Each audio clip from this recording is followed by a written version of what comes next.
Salam and peace, everyone. Welcome to today's continuing Womb Keepers chat series. Today we're discussing postpartum care as community care, and we have the honor of having Mama Shafia Monroe joining us. Welcome, Auntie. I'm going to go. Hopefully it doesn't take too long for Instagram to connect us. There we are. God. I was only as much as I'm on Instagram, you think I would just know it like that. Like, what is happening? So, No, alhamdulillah, thanks for the you are patience. doing it. No, thank you. It's really there's so many young voices on this space trying to give advice and counsel. So I'm so grateful that you allow your elder wisdom to be present on this app, your longitudinal kind of long vision wisdom. So thank you so much for being here and accepting this invitation. Thank For those you. of you who have not yet met Mama Shafia, she is a very experienced midwife, a doula trainer, author of Mothering the Mother, and a preserver of African American postpartum traditions. Is there anything you'd like to add to that introduction, Mama Shafia? I am a mother of seven, a grandmother of seven, a great grandmother, a wife, a gardener, herbalist, and a lover of people, lover of Mm. life. Amazing, amazing. Thank you so much for giving more kind of texture to who you are, not just a legend in the Black birth worker space, but also a committed family woman as well. I love this story that you tell about your first home birth and that you were decided you were giving birth at your home and your husband had some hesitation and you told him you Yes, could go if you went to the hospital, but exactly. and I feel like sometimes that sense of conviction that this birth is mine is so missing. And so, can you tell us a little bit about what sparked that commitment to home birth, to midwifery, to protecting birth? Was it an encounter, a conversation, or just an inner knowing for you? Well, it's a great question. Alhamdulillah, thank you. I believe, and I tell people who I speak with, that we're all born with a purpose, and a lot of us are fortunate to know it real early in life, and some of us learn in the journey, and sometimes that person changed. But I knew at a young age that I was actually a healer. I didn't know the word midwife, but definitely helping puppies give birth, kittens. I've helped horses. I took care of the kids that got beat up. At 9, I'm befriending the elders in my community. I've always had that sense of wanting to help those who seemed like they needed help, that sensitivity. But then I became Muslim at 15 and I moved into a house with a woman who was pregnant, having a fifth baby. And it's like, I was just like totally attracted. I wanted to help her. And she gave me a book to read on emergency childbirth. So that just got me realizing that. And she said, you should be an obstetrician because you're so caring. So I took my veterinarian piece to that. So to make a long story short, then well, not sure, but just to move forward in it because of our time. My uncle suggested that I look at midwifery. He was from the Caribbean, and it's so interesting. My dad from the South was born at home, and my grandmother worked with me, but they never mentioned it. And growing up in Alabama with all these elder Auntie Sarah and Auntie Willie Mae, they were all either for sure had the babies at home back then. 1913, birthing their children. Some had helped me by some. They never ever mentioned it. So just so amazed. It wasn't until years later I talked to my grandmother, almost 98, just like tell me a little bit. So I'm already a midwife. I get married. I already know that I want to have a home birth. My husband, like most men, want their wife to be safe and they only know hospitals. So he was like, it's the first one. I'm like, it doesn't matter. Allah made my body perfect. I've always planned a home birth. And I just told him very polite that, if you want to see a baby born, we'll be at home. So he was at home too. And he was very glad. And I know just really from regardless of faith, we're just taught that the husband is head of household someplace. It's really up to him. But it's my body that's going to be damaged or hurt or abused or whatever. I don't want to bring in the mortality thing, but all of those things. And I think that it's the husband's job to respect the woman, wife, woman, girlfriend, that she has her own connection to the creator, telling her what she needs to do is best for her and her baby. And it's our job to support them, whether it's the mother, the mother-in-law. I just heard a story from a midwife who said that she was helping someone. Her mother flew in town and made her go to the hospital. It's like this kind of control. And I know that we're old school, I'm mama, yes, ma'am, we'll do what I say do, but our daughters are adults. and they have the right to do what they think is best for them. It's our job to try to understand why they're making that decision and then support them in it, and Mm, not let our own fear of our experience, what we heard, overshadow their own God-given intuition, our mother wit, our third eye, our spiritual voice, whatever you want to call it. We all have it, and I think that fortunately, I think we might be getting better. I'm not sure, but the story I heard was recent where the mother flew in. It's like, no, it made her go to the hospital, an adult woman. So we still have that happening. mm, So I say, stand strong, you all. Put them in check. This is your body. mm, It's our baby, but it's my body. So since it's coming out of my body, I have the end decision. I'll listen to you. I'll be open, but if I feel like I'm in the right spot, I'm gonna stay there, and yeah. hope that you'll come with me. And if not, I'm good. Yeah, that sense of kind of sovereignty over the body and conviction is sometimes so missing, you know. There's so much appeasement. Okay, well, I don't want to let down all these other people and personalities, but like you said, it's your body that holds the consequence of the Right. mistreatment or the choices, whatever happens, and letting women stand in that. There's a lot of talk now about all of these different postpartum traditions. So we keep hearing about Chinese traditions, and some we've heard of Moroccan traditions. So Right. orient us to the African American principles and practices of postpartum care, unique features or like key principles that have been held in our African American tradition. Well, I'm glad you brought that up. I just want to say, can you see all of me? I have like a lot of words in front. Am I clear in front of I you? can't see all of you. If you can, I can Yeah, I'm see trying it to. too. That's better. Yeah, I get That's this this new thing I'm using, but it can't quite. I'll get back a little bit maybe. that's good. I can see your full frame now. Most of That's it. good. Yeah, that's I'll good. get out my chair.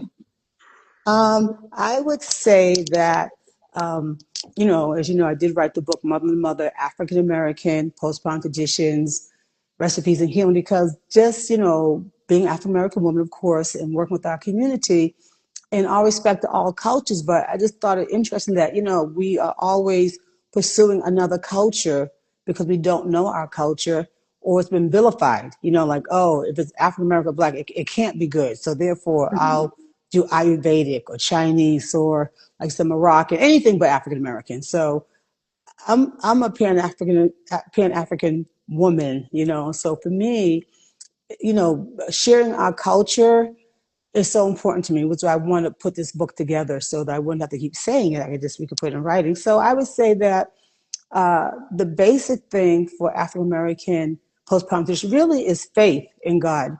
We Mm, pray for the mother. We're very spiritual people. They did a study in the United States of America some years ago that the most religious people, the United States, most religious people in the country were actually African Americans, and the most generous for donations were actually also African Americans. mm, So, and the most active male father was actually African American father, spent more time with their children than white American or Latina men, with changing diapers, potty training, just a lot of interaction. So we've had so much negative, actually untruths being said about our community. So definitely spirituality, definitely warmth, hydration, and touch. A lot of touch is involved. The soups, the water, the tea, the heat, and we say, oh yeah, we talk about the roasting. Well, we did that. We didn't call it that, but back then, just like these other countries that do roasting, they do it mainly because they don't have heat. You're not roasting in a house that has a thermostat and two space heaters. Took a time when people lived in drafty places, whether it was a tent in Morocco or a shack, in that sense, in the South. We would take the brick and make it very, very hot and put it under the bed on an iron so that under the bed she would get heat, because we believe the same thing that most people believe, that when you give birth, your body loses heat and cold comes in, and cold would mm, make you ill. So definitely keeping your legs together, putting quilts on, you keeping the room warm. They would keep the fireplace going until then. Another thing too, that they did a lot around the first 42 days, and we do know that the postpartum period is from the time of placenta. And that's the other thing too. We don't count postpartum to after birth has to come out. If it doesn't come out, you're not in your postpartum period. So once the afterbirth is expelled, you are now officially in your postpartum period. And so even though we know that if we look at our tradition, when we say that the postpartum period went for 1 year, we didn't say things verbally. It was a lifestyle. But I tell people, I walked to my aunt's house with a 6 month or 8 month baby, and she would say, "Someone get that baby from her and sit down and get her a plate of food." That's postpartum. That's continuation. Someone took my heavy baby. She told me to sit down. She told me to bring me food. That is the care that we did. We didn't give it names. It was a lifestyle. We didn't say, "Oh, let's warm her up." We knew what to do. So it was, "Oh, let's go get a blanket and roast her." It's like, "Oh, keep the room warm, keep the windows down, put a blanket on her." So now in this day and age, what I'm going to do in the 21st century is make sure that you have heat, in your home, that you have a thermostat, that if you have a drafty room, can we move your bed to the front room or to another room? Should we put plastic up or get heavier drapes? Or do we need to get space heaters if it's not warm enough? And make sure that, and I do that your prenatal list. Do you have blankets, in your home? Do you have cotton socks so that, do you have a scarf so that you can stay on your head so you can stay warm? So we really focus on the first 42 days are the most important that I put in my book. That's where we have we call the crossing over has you have not come fully back yet. And Mm, it's funny, spiritually we say that down south or with the black community, you haven't come back yet, but we also know that it's the second largest time of having loss of a mom. So first, the majority of losses during the pregnancy. Second is the day of the delivery. Then it's from 0 to 7 days, and then it's from 7 days to 42 days. So I cover the first 42 days because if the mother is good during then, will continue to progress to a good 1 year or 2 year postpartum experience. But if she's not taken care of well in those first 42 days, and that's where the intensity came in our culture. Stay home, stay in the bed, the soup, stay warm. You could have visitors, but I tell people say, "Well, you can't visit." I said, "No, you can." But remember, people had 15 and 12 kids back then. So therefore, your visit was your 15 aunts, your 19 uncles, and all your cousins. You didn't need outside. We're isolated. So we're thinking like no company, but if you don't have family, you should have somebody come over. So that's the other part too, that birth in our community, it is a social time, but people don't come over and say, "Hey, I hear people, I had a baby, had to give my mother tea, and go fix her food." I've heard those stories, unbelievable. No, we came in like, "We're giving you tea," and say, "Get your butt back in that bed. Where's your socks? And let me put some," back then it was lava. "Let me put some shea butter and some cayenne pepper, rub your back. Let me rub your feet. Let me rub your arms. Let me call fuss. Let me beautify you." So you felt strong and beautiful. So when you did come out of that 42 days, you was okay to, keep going. And also iron rich food. We talked a lot about in that era of having, they called it low blood, but that meant iron deficiency. And so we know that a lot of women, particularly Black women, go into pregnancy already anemic because of diet, food deserts, fibroids, heavy periods. We know that we have a lot of blood loss, but they don't measure it in the hospital. So many women actually go home anemic because if you don't have those 5 cups that they measure, your 4.5 cups, they're not gonna check. But we know from studies that most women who go home are anemic. So the foods that we automatically give are going to get the iron back up because that's another conversation what anemia does. That's a major chronic and acute health problem that we don't take seriously enough. yeah, for sure, for sure. That's a beautiful overview. And I love that you talk about the community all being a part Mm-hmm. of it. I Yes. one thing that one of my this is actually my husband's family, his folks grew up in Florida. Mm-hmm. And they talk about like, you just knew where the midwife lived, and maybe you went Right. there to just say hi, and a baby was being born, and it was like, oh wow, like birth was just happening. And I keep telling people, I don't think we need to believe that only birth workers need to be in proximity to birth. We can bring food, we can support, we can be of service. Right. It Right. shouldn't only be this exclusive, only doctors and nurses and midwives can be around a birthing woman, just kind of normalizing that, hey, that might be me tomorrow, or that might be me next year. How can we get familiar so we're not so afraid because we don't see birth, Exactly. we don't hear birth, and we don't Exactly. smell birth. So it's like, is this foreign? Like, I'm so scared, I'm gonna just run to the hospital. So I love how you give us this picture of it really being seated in the community. The care is in the community, the birth is in the community, and people know it Right. too. I saw in your video when you were talking about these recent events with women being denied access to, labor and delivery services and being turned away. And you talked about like everybody should be able to catch a baby, like just common sense skills. Right, And right. so, what do you feel like we're losing with people being so distant from birth, and why like getting familiar with how to show up for women, how to just as a life skill, not necessarily as its highly trained tactic, but like how important is it for all of us to have some familiarity with how to support a birthing or postpartum woman? It's it's essential. It's the norm. We're abnormal now. If you read the book, like Listen to Me Good, or even the book Why Not Me by Gladys Milton, who was a midwife in Florida, she talks about when the babies were born that the women would come automatically open. What the midwife was, she was the hear ye, hear ye. Chantel just gave birth. She had a wonderful boy, and people came over with the soup. They knew what to do. You didn't have to tell them because it was tradition. You just all made came over. You expected to come over and bring food, clean up, men chop wood. We just did that. And now we don't do that because we were taken from the home, put in the hospital, then sent home with pain medication and and no direction. So don't know, we don't know, we lost it. So basically, we have to relearn. And it wasn't the midwife who provided the food. The mother's supposed to know. This book that I wrote is for the mother. I got 4 girls and 3 sons, and some have had children. There's no way that I'm not moved in, or they move in with me, and I'm cooking, waiting them hand and foot, and their sisters know what to do, and their brothers know what to do because they were raised in that. So it's normal. My family knows, my siblings, my sisters had the babies on, they know what to do. And so, but at first we didn't know. When I had my first baby, my book talks about I had my baby at 21 at home with my husband. He had to go to work the next day, and no one came to visit me. I got a few calls. They're like, "Oh, you had the baby? Okay." We didn't know it was supposed to come over. No one told us. It's like, "Oh, you had the baby? Okay." That's it.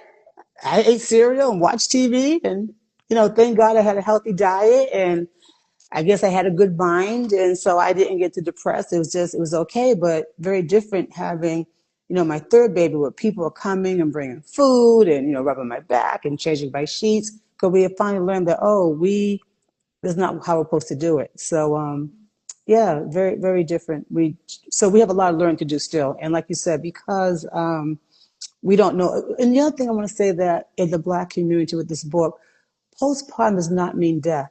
Postpartum means celebration, a new life. We see it as a unit. It's the mother and the baby. They're both equally important. It's not one or the other. I hear women saying that, I'm not saying it's just my baby now. No one thinks about me. Well, that's kind of unusual thinking to me. Of course, it should be about my baby.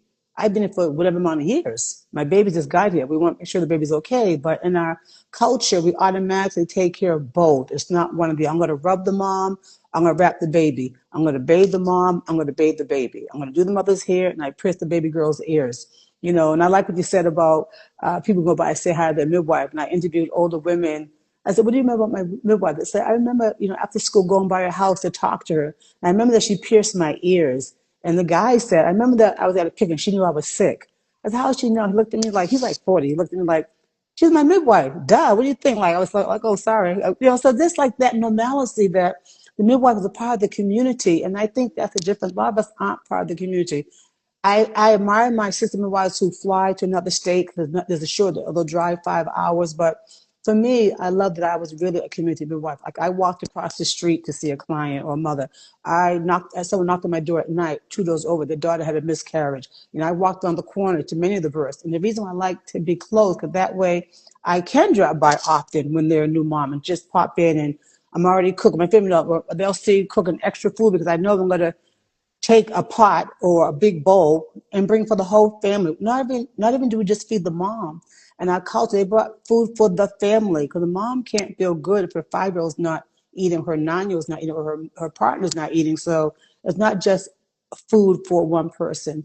And so we do need to learn that. And even like CPR, drop and roll because of a fire, knowing how to catch a baby is part of emergency preparedness training. We saw it happen in Louisiana when they had the Katrina, and many other places where the Gaza, Sudan, anywhere in the world where there's trauma from natural disasters or war. We're not going to get to a hospital. We can't find them, but we have to know the basics. And it's not hard because babies come whether we're there or not, right? unless there's a crisis. They're going to come out no matter what. We just learn to have the mother be on a soft surface, a quilt or some kind of blanket, not standing up, wait till afterbirth's cut out. That way we know the baby's getting oxygen. If you don't know what to do, the baby's still getting air, but as long as that cord is connected, it's getting oxygen. It comes out by itself. That it's white. We use shoestring. We use dental floss. Leave it alone. Do the lotus. It'll fall by itself. Warm the baby up. Warm the mom. If she breastfeeds, it's going to massage. It's going to cause uterus. If you want to go further, rub her stomach in any direction that you want. It's just really not that difficult. We're not talking about being a midwife per se. We're just saying that something does happen, we should know the basics. So it's not like when I grew up, girl, don't come over here with that baby. You so close, you so far, don't come over. Like, my baby's not gonna drop on your couch. But because we're so afraid that, like, don't come over. I don't want to, I'm scared, don't come over here. Like, come on, you gotta do better. Now I'm being rejected Yeah. because I'm 32 weeks. I can't visit my friends anymore. They're all freaking out. So Mhm. yeah, we gotta get past that.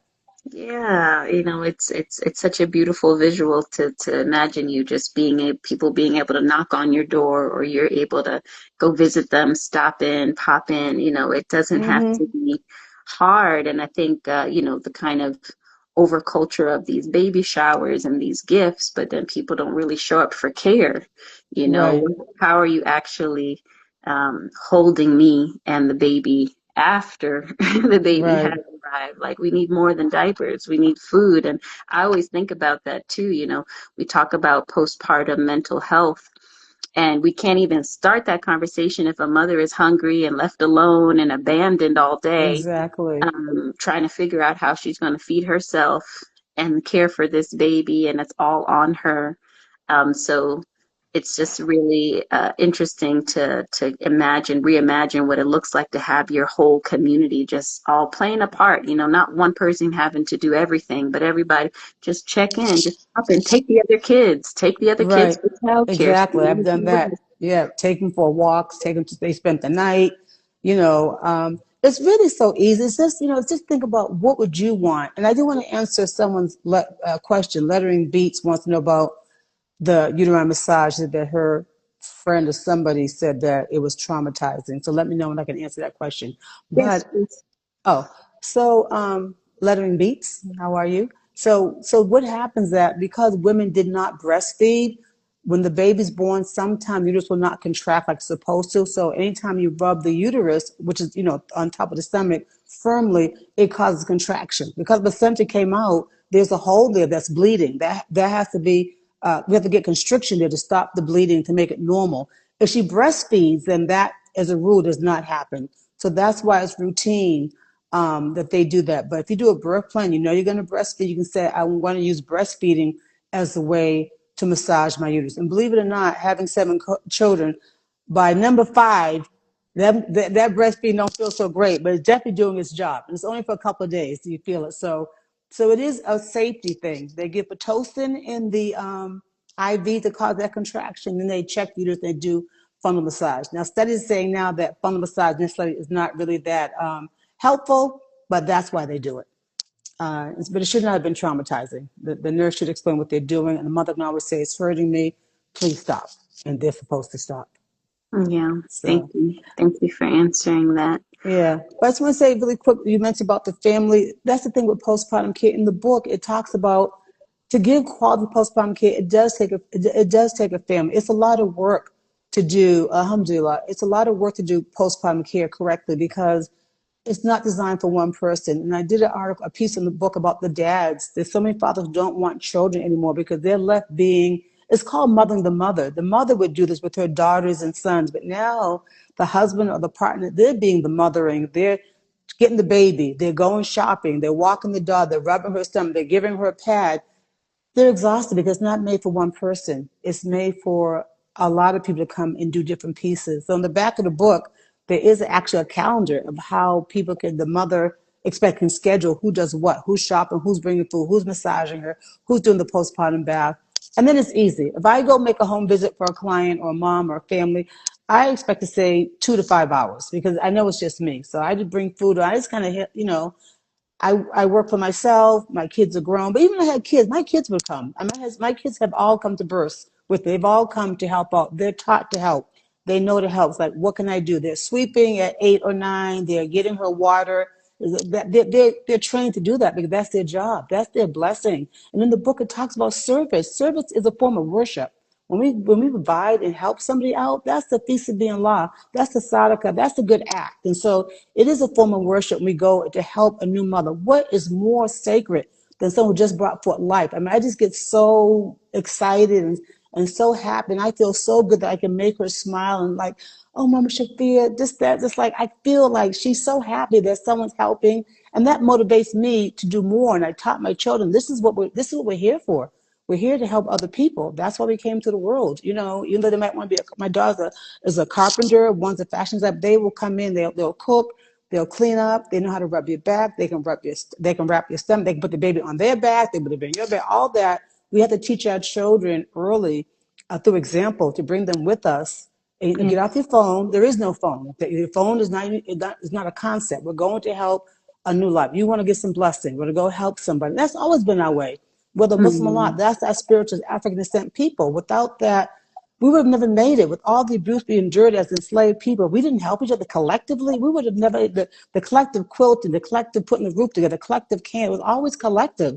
It was never by ourselves. This is very Western, patriarchal, colonized thinking that we've been indoctrinated by over the last 50 years. But traditionally, any book you read, Listen to Me Good, Archaeology of Mothering, Why Not Me, many books that we will always a collective.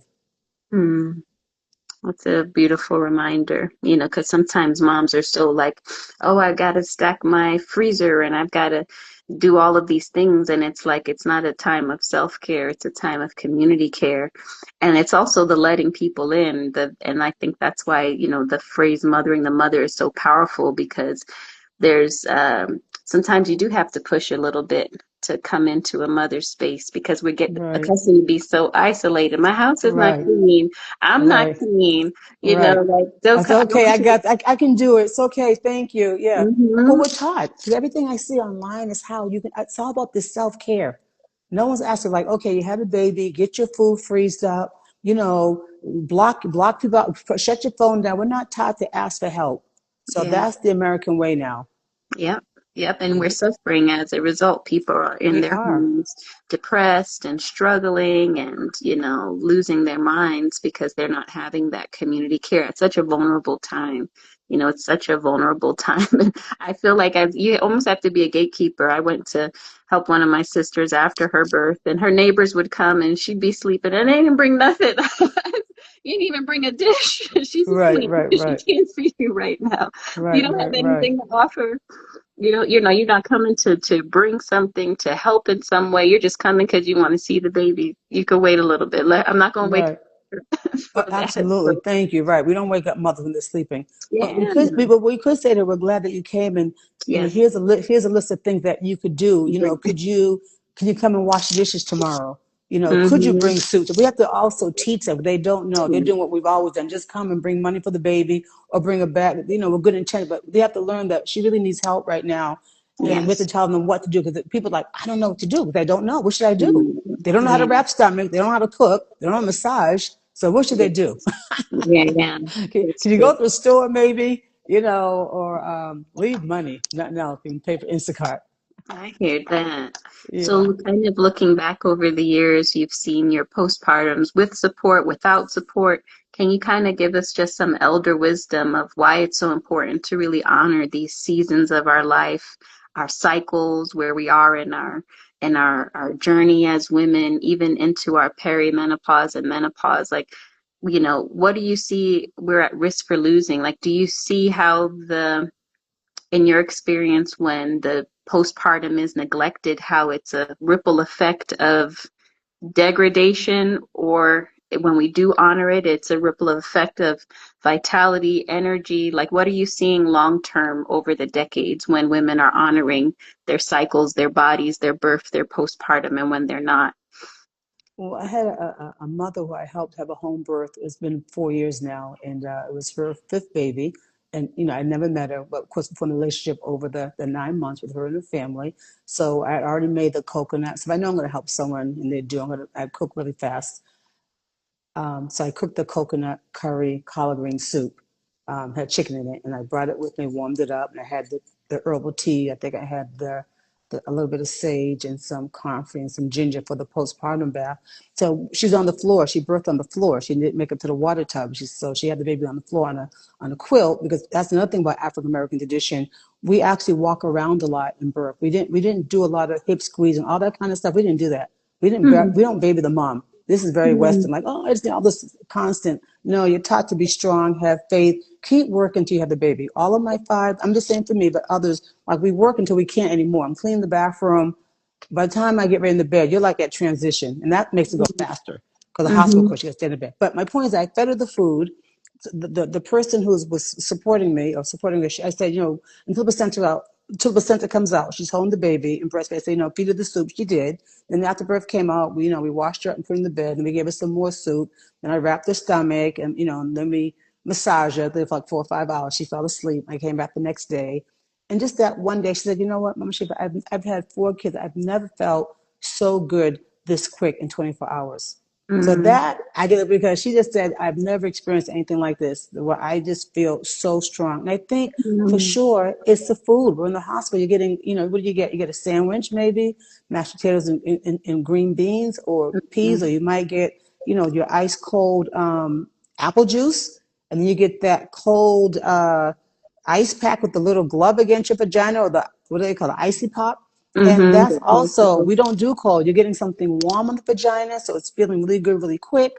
You're getting all this warm cayenne and curry and ginger, and protein. And we know now that mothers need fat after the baby's born to get their brain back. The brain changes when we're pregnant. So we focus on, so that brain fog is actually protection. It's made so that we only focus on our baby to protect it. We're not trying to think about money or bills or work. So we're not forgetting. We are focusing the way the Creator made us to be. So my words of wisdom would be that honor ourselves as sacred beings. That every cycle, every phase that we have as women is positive, and to reject this thing that is the curse and it's horrible. Yes, some people do have painful periods, by all means, and I definitely say go to the hospital and insist on an ultrasound. Make sure it's not a cyst or something different.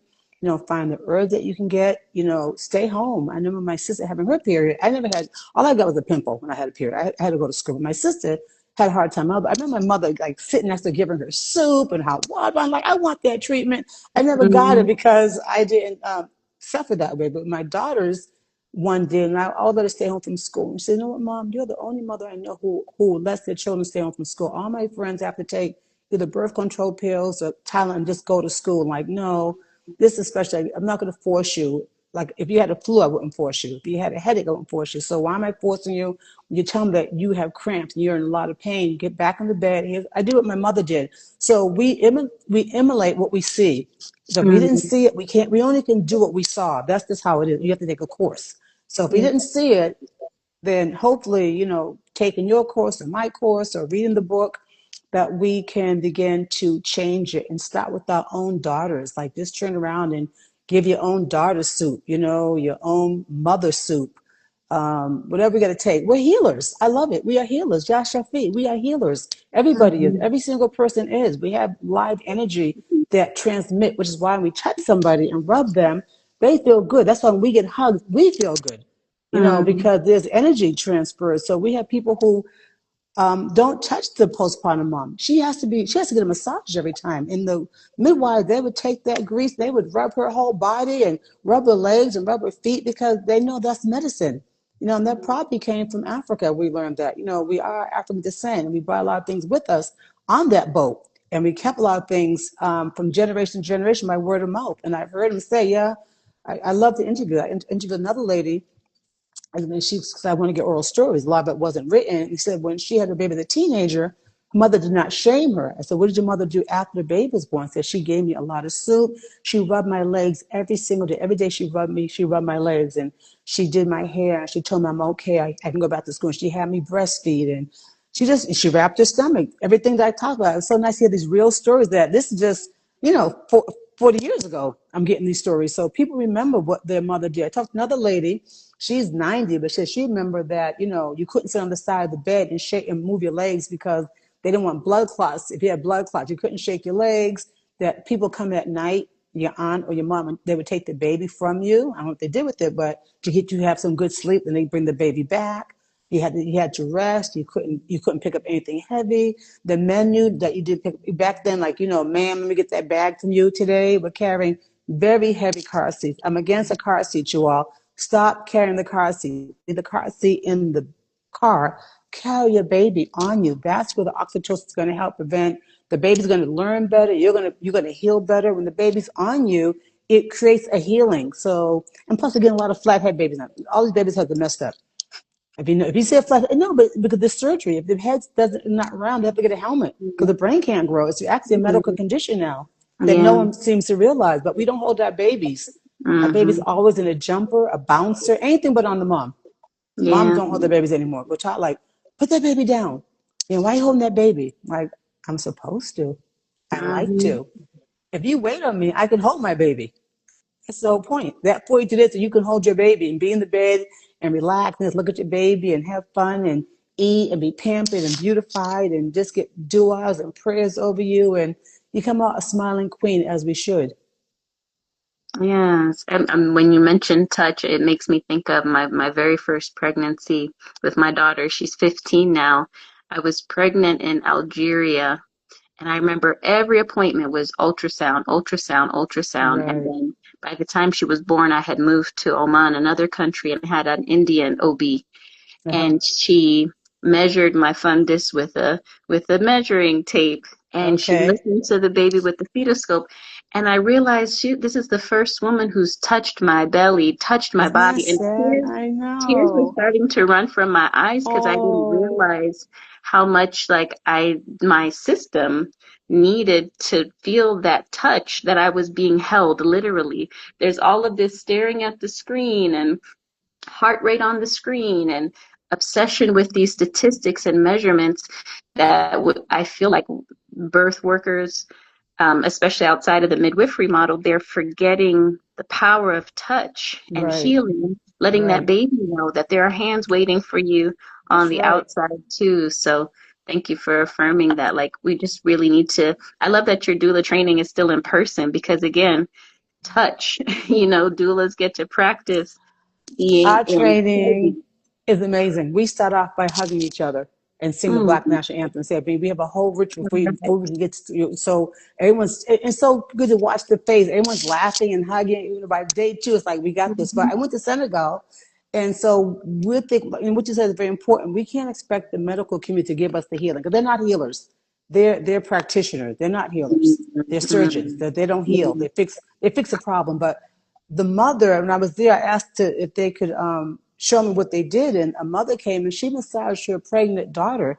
And the mother Mhm. massaged her daughter. She massaged her stomach, but she massaged her breast. It was a third baby, and that's what they do every day. And then another mother, whose baby was about 6 months, they show me that every day that baby gets a physical massage, head massage. I can see why their body's so beautiful. They shape the butt, they shape the private part, they shape everything, just squishing them, hold it by the head. And then it says in my book, I remember my mother massaging my niece and holding my baby up, holding my niece upside down. And that's the exact same thing I saw in Senegal. Like, how did my mother know this? So I hung my kids Mhm. upside down and I massaged. Mhm. That's what I saw her do. So they massage their own babies, not the chiropractor, not the sacrocranial person, not a masseuse. The mother massages her own daughter. It goes back into our own family, into our own home. It's not outside. So I don't need Service. a birth worker. Mhm. Yeah, I don't need to do the massage. My mother or sister should know how to do that. So we're gonna go back to Mhm. that. We're gonna go back to the Mhm. family being able to massage our own family members. I love that. I love that. It brings to mind, I have a friend who's of Sudani heritage, and she said, what we use for the to bind ourselves after birth is our father's turban. Oh, And nice, we think nice. about all of these fancy, like, you got to go out and buy this fancy wrap and all of this. And it's like, just remembering, like, it doesn't have to be That's complicated. right, right here. It's It's very just, simple. yeah, Yeah, it doesn't have to be cotton. complicated. 4 yards long, you all, at least 4 to 5. And people say, well, can I wrap myself? I say, no. We're supposed And to you're not wrap. That's meant the to. point. You're not supposed to wrap yourself. Mhm. Someone has to. That's because what's the point? First, it's not going to be Mhm. tight enough. I mean, if you have to, but it's not the same when someone does with love. And this thing about get used to being cared for. Expect someone to come wrap your stomach. You know, Yeah. Yeah. Yeah, for sure. So I know that your book is available for pre-order now. Can you tell us a little bit about when the book is going to be in people's hands? What stage are we at now? It's pre-order stage until what date? There it Here it is. is. Well, now this is what this is a proof. It's not the real book. You might have seen on the my Instagram. It Yeah, says "Forward" by Erica Badu. So that's what the book will yeah. say. That's the original one. Then Mhm. on the back it has Billy Avery, Erica Badu, Michael. Some very renowned people gave their endorsement. So now I'm asking them to please pre-order because I want our book. I'm calling our book. This is our book on our Mhm. culture to be on the New York bestsellers list. And to be on that list, it has to have 1,000 pre-orders. That's what gets you on the Okay, list. So I'm got asking you. them to pre-order. Then the book itself is released on the 27th of January 2026. So if you go to your local Okay, store, the book will be there. But you'll have the book before that. You're gonna get the book before that, so you'll have it. It comes on the 27th. You'll probably get it at your door by probably February 3rd. I have no idea how okay. your mail system works, but you'll get it early when it's right out. And then at some point, I'll blow you a kiss, which is a signature, or you have to find me somewhere if you want to get signed one day. Come get a hug. Right. But yeah, and the book, let's see, it has 12 chapters in it. It has a love letter to Black mothers, dear mother. Let me first tell you that you're beautiful, blessed, and loved. Motherhood is a cherished gift. I think that's the part we live out also, Sister Chantel, that motherhood is a gift. We talk about the baby, the water birth, but we don't talk about being a mother. Like after the creator, we're next. Without us, there is no world. And I love to Mm, look at the African artifacts. You see all these African women with their stomachs, their breasts, their baby. They understand that motherhood is honorable. Here, mothers become ashamed. Oh, you're a mother. Oh, you got kids. You had another one. Why? mm, Why'd you do it? Like goodness, as opposed to congratulations. I don't care if it's yeah. your 15th baby, if they're 6 months apart, it's not my business. We're not going to say to you, Mhm. did you plan it? I'm going to say congratulations and how can I Yeah. help? That's Yeah. what she'd be saying. So this is Mm, a love letter, and then we have a whole section on the importance of staying warm, how it works, even the fact that a cold body reduces the immune system. And so we see mhm, babies now, I'm in another state, but we're seeing a lot of babies now where no hats on and no socks. Are you mm. seeing that in your city? Are you No. noticing? What state are you in? I'm from New York. I live in Morocco though, but I'm from New York Are you in City. Morocco? You're in Morocco right now? Yes, I'm in Morocco now. Oh, okay. Well, maybe it's not United States, but here people are not putting hats on their babies anymore. So we're seeing more Mhm, babies getting ill. So we talk about mhm. warmth. We talk about prayer in the book. There's a section for the father, to be proud of being a dad. Don't ask for help. You've done a good job. You know, there's a section on a course on, iron foods like chicken liver actually has more iron than lamb, beef, or pork liver, or Mm, clams, or molasses. The book has all the African foods. Like I didn't know that spearmint has 12 grams of iron in it. So mm, yeah, I learned so much. Or that lettuce comes from Africa, mint comes from Africa, basil comes from Africa. We know about black eyed peas, coffee, watermelon, rice, the guinea fowl. There's so many things that we should reintroduce that are part of our own diet. So I'm not against Thai food, I like it, or Italian food, but yeah. we should eat our food is very powerful. The greens, all the greens, all that's listed in there as well. And then we have some rituals like how to wrap the stomach, how to give the bath, the importance of being clean. Like there's a whole theory that after baby's born, you shouldn't wash the mother up. That's not our tradition. We do Uh-huh. wash the mother up. Like, oh, she Okay. shouldn't take a shower for 3 days. Like, no.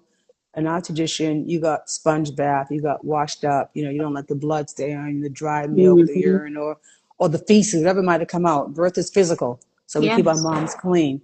So Mm. yeah, so it covers all that good stuff, and I'm very excited about it. You're gonna love it. It's an amazing book. Yeah, I'm looking forward to it. Yep, I'm gonna have it delivered to New York, so when I'm there, I can grab it and have it added to my library. So we'll certainly put the link for how people can pre-order and remind folks that they have until January 27th Yeah. before Well, then. hopefully they'll, yeah, get it before that. Hopefully, Yeah.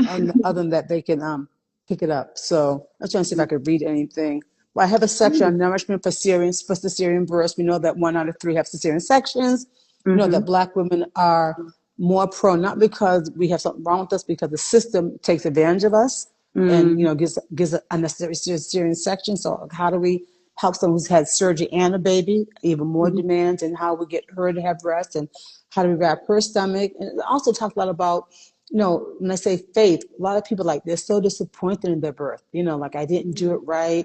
I should have had a water birth, and instead I had people say to me who I help, "Oh, I'm so sorry.